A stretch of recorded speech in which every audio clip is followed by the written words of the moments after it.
When I was on the progressive path, which I was for over 20 years, and we took our teaching from Sri Shantananda Saraswati, I think you know,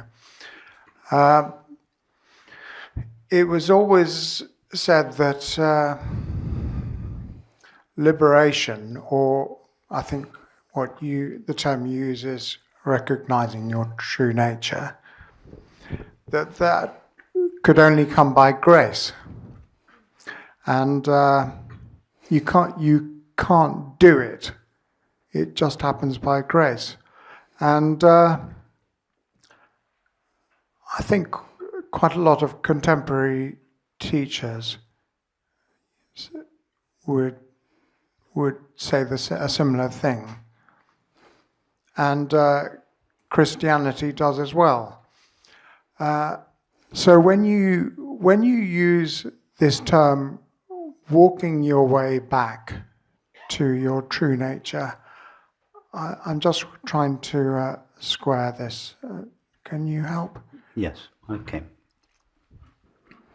So you feel that this walking your way back to your true nature would be rather the opposite of grace, a great effort that the individual makes to achieve? Yes. Yes, okay. Yes, because the individual or the ahankara, the fabricated self, is aiming for a place of pure being. Yes. Okay. How can a doing become a being? Okay.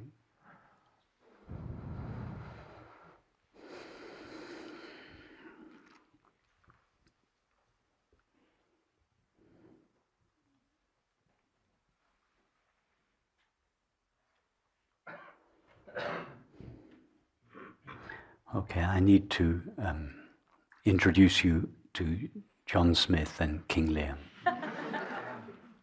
Are you familiar with John Smith and King Lear, Colin? Have No. you heard? No. Okay. Well, apologies. Those of you that are familiar with John Smith and King Lear, I'll just briefly. It's an analogy that I use, but it's a very efficient analogy. It has great explanatory power in relation to this and other questions. So John Smith is an actor.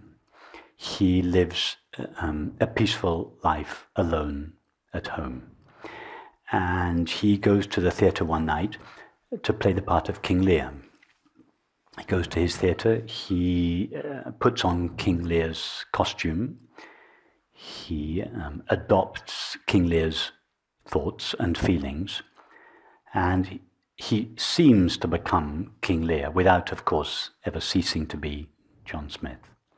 So he plays the role of King Lear. He becomes King of England. He's got 3 daughters. He's in conflict with his daughters. He suffers terribly as a result.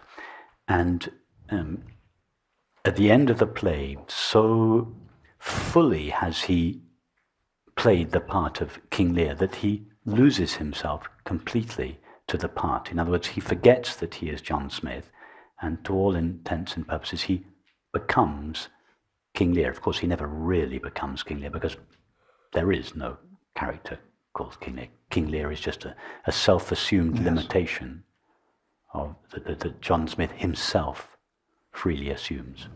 So at the end of the performance, he goes backstage to change. His friend comes to congratulate him on his appearance and finds him miserable. And so he says, "Oh, why are you miserable?" And so King Lear says to him, "Because I have such a terrible relationship with my daughters." And his friend says, "Well, what do you mean you're not miserable because of your relationship with your daughters?" And then King Lear begins to explain the troubles of his kingdom and relationships. And their friend says, "No, don't be silly. You're not miserable because of your relationship with your daughters. You're miserable because you have forgotten who you truly are. Who are you really?" And so King Lear says, "Well, I'm the father of 3 daughters. I'm the King of England." And his friend says, "No, you're being a father of 3 daughters and being the King of England is not essential to you. They've been added to you. Who are you essentially? So King Lear then begins to describe his thoughts and his feelings, and his friend says to him, no, your thoughts and your feelings are not always with you. They don't define who you essentially are.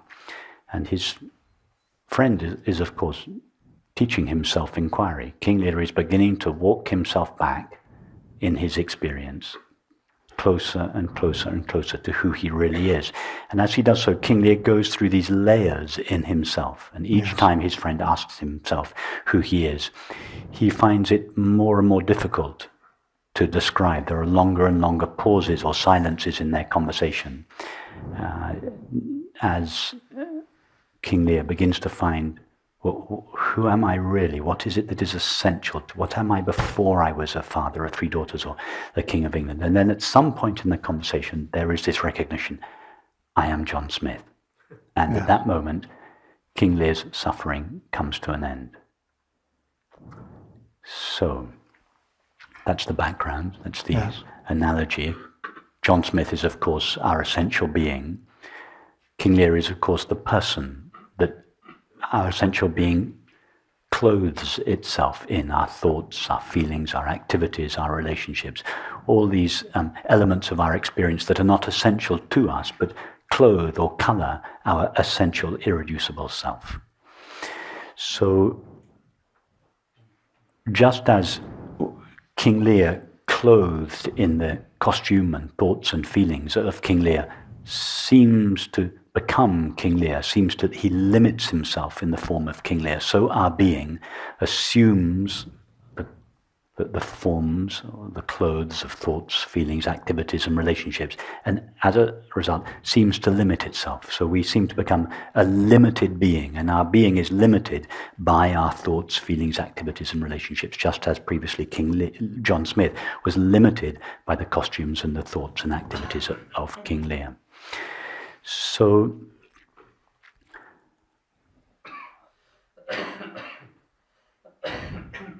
does the revelation, I am John Smith, occur as a result of grace? In other words, just does John Smith do it? Or as a result of effort? In other words, does King Lear do it?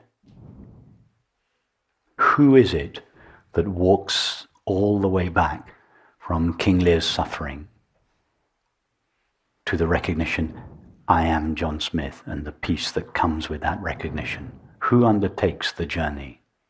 Does King Lear undertake the journey? No. There is no person called King Lear. King Lear is only King Lear from his own illusory point of view. It is only King Lear that believes, I am King Lear. So as long as King Lear believes, I am King Lear, he feels, I am walking myself back to the recognition, I am John Smith. Exactly the same way the separate self believes, I am practicing self-inquiry. I am walking myself back to my true nature. But who is it that has the recognition, I am John Smith? Does King Lear have that experience, or does John Smith have that experience?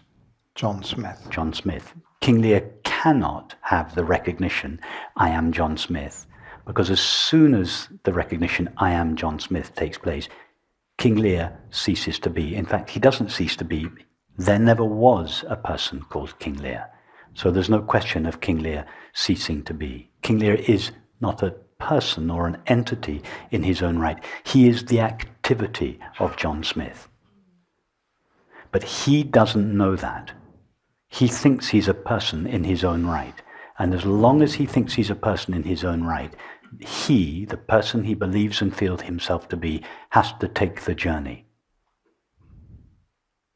When the recognition, I am John Smith, takes place, with that recognition comes the understanding, I was never really King Lear. King Lear was just a self-assumed and imaginary limitation.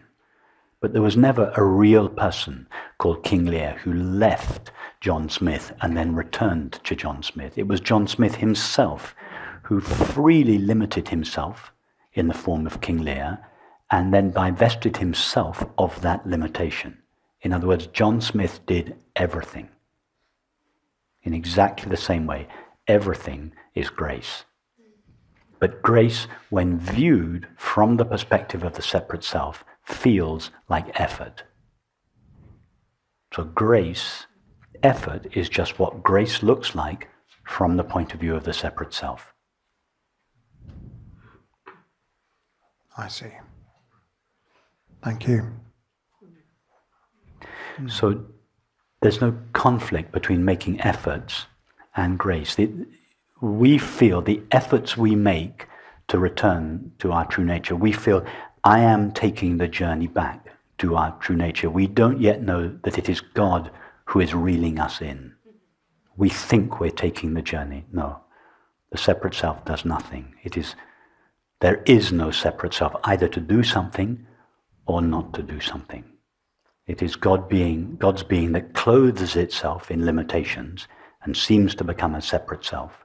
And then God's being undresses itself, divests itself of its limitations. That is the process of grace, which, from the illusory perspective of the separate self, feels like effort.